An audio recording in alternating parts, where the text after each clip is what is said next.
So, i-file mo na siyang ganyan.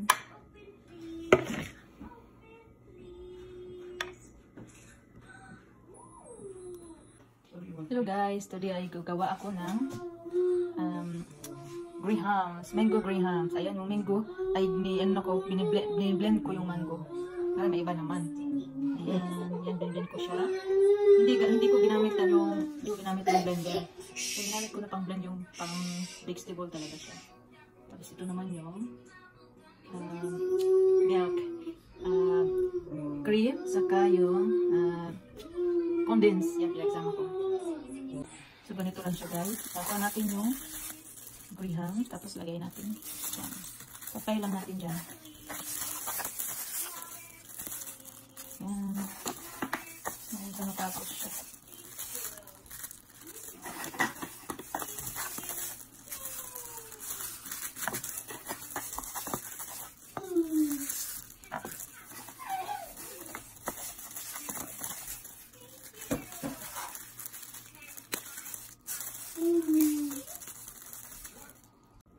So, ayan na siya. Lagyan natin ng condense sa ibabaw. Ayan.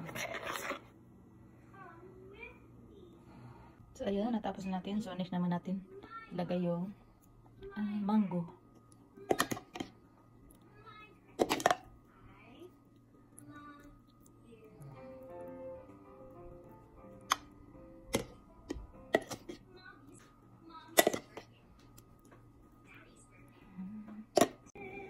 So, ayan na guys. Lagyan na naman natin uli ng grahams. Hanggang mapuno yan siya. Ayan natin yan.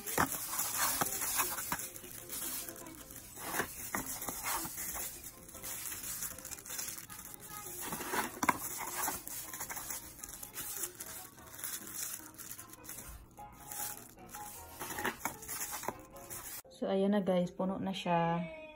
May sobra tayong milk dito. Lagyan natin to sa ibabaw.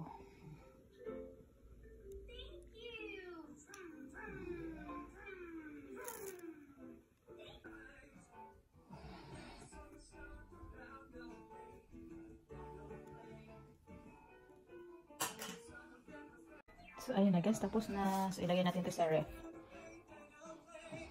Tapos pag medyo malamig na, ayan, pwede natin siyang kainin. Ayan, thank you for watching.